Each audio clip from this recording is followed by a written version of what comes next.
Saving और investing में क्या अंतर है? इन दोनों में सबसे ज्यादा रिटर्न किसमें मिल सकती है? आपको क्या करना चाहिए, सेविंग या फिर इन्वेस्टिंग? आपके लिए कौन सा बेस्ट ऑप्शन हो सकती है, सेविंग या फिर इन्वेस्टिंग? आइए समझते हैं। फॉर एग्जाम्पल, आपका मंथली इनकम है 30,000 और आप अपना बेसिक खर्चा करने के बाद जैसे food, cloth, EMI, rent, bill, इन सारे खर्चा करने के बाद आप हर महीना मंथली सेव करते हैं 5,000 रुपया और पूरे एक साल तक आप सेविंग करते हैं 1 ईयर।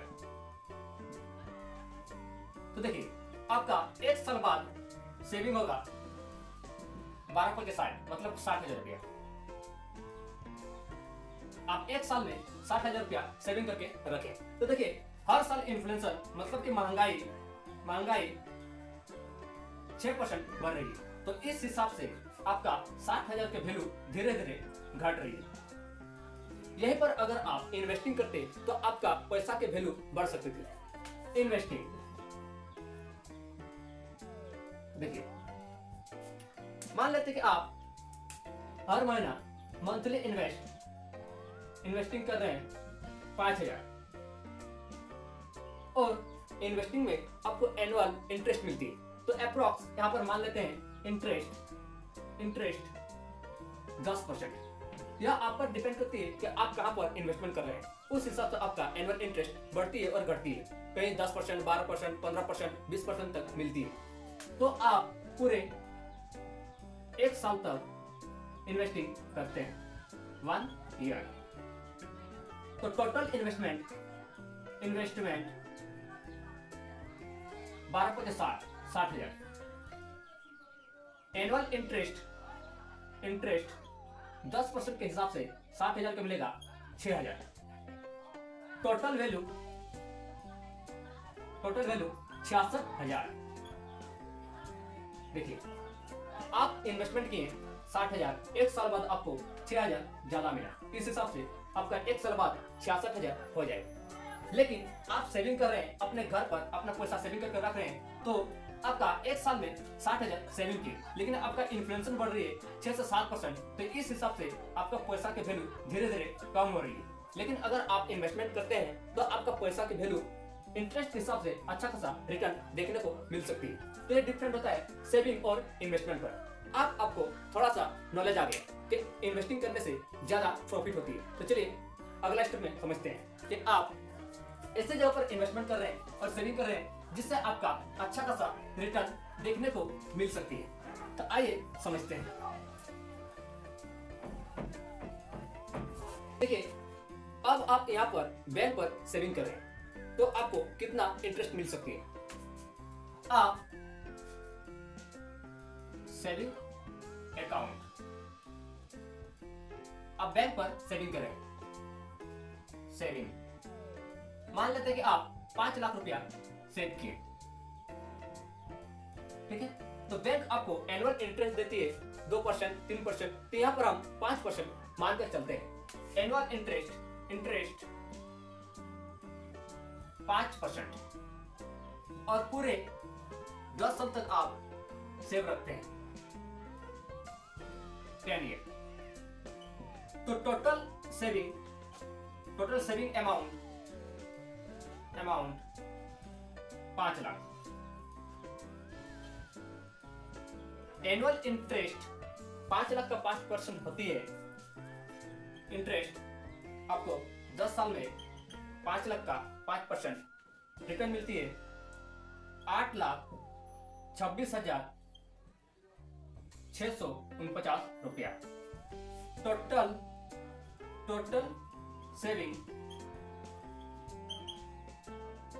13,26,649 रुपया।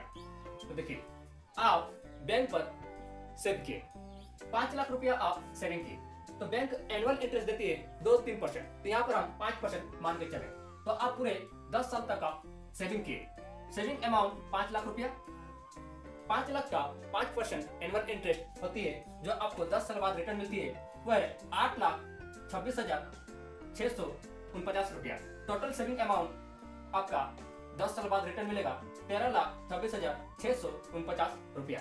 यहीं पर अगर आप इन्वेस्टमेंट करते हैं तो आपको कितना रिटर्न मिल सकती है, आइए समझते हैं। इन्वेस्टिंग देखिए, आप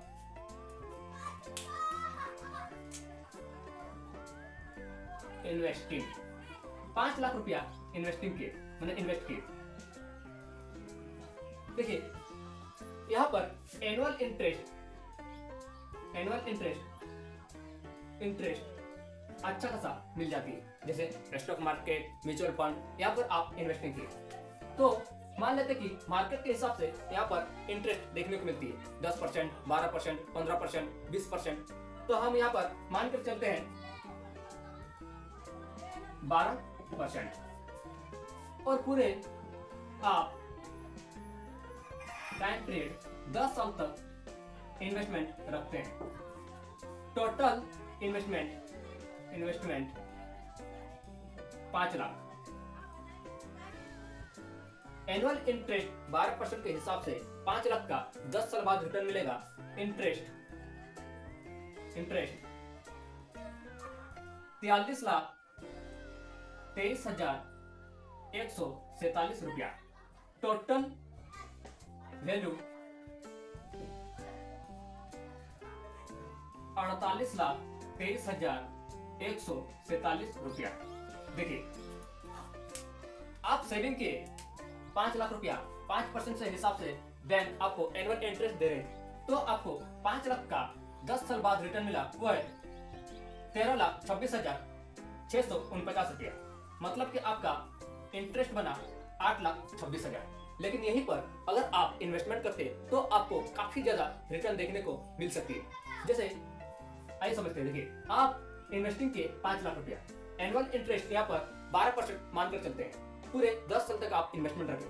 टोटल इन्वेस्टमेंट अमाउंट 5 लाख रुपया, और आपको एनुअल इंटरेस्ट 12% के हिसाब से 10 साल बाद आपको रिटर्न मिला 43,23,147 रुपया। टोटल वैल्यू 10 साल बाद आपका 48,23,147 रुपया। तो इन्वेस्टिंग में आपको काफी ज्यादा रिटर्न मिलती है, लेकिन इन्वेस्टमेंट करना रिस्क हो सकती है। आप ऐसे जगह पर इन्वेस्टमेंट करते हैं जहां पर एनुअल इंटरेस्ट अच्छा खासा देखने को मिलती है, तो वहां पर हाई रिटर्न है तो हाई रिस्क भी होती है। लेकिन अगर आप बैंक पर सेविंग करते हैं तो आपका यहाँ पर सेव रहता है, आपका पैसा सेविंग रहती है। यहाँ पर लो रिस्क से और लो रिटर्न है, तो इन दोनों में काफी ज्यादा अंतर देखने को मिल सकती है। फिर भी आपके मन में एक सवाल आया होगा कि सेविंग करें या फिर इन्वेस्टमेंट। तो देखिए आपको जिस चीज में अच्छी नॉलेज है वहीं पर आप अपना इन्वेस्टमेंट करें, तभी आपका पैसा की ग्रोथ बढ़ सकती है। नहीं तो आप यहाँ पर लॉस करेंगे, क्योंकि जहाँ पर ज्यादा रिस्क होती है वहीं पर ज्यादा रिटर्न मिलती है, लेकिन यहाँ पर आपका सेविंग हो रही है और आपका रिस्क भी बहुत ही कम है। तो आप डिसाइड कीजिए कि आपको क्या करना है, सेविंग करना है या फिर इन्वेस्टिंग करना है। वीडियो से कुछ भी सीखने को मिला हो तो एक लाइक और चैनल को सब्सक्राइब करना ना भूलें। Thank you.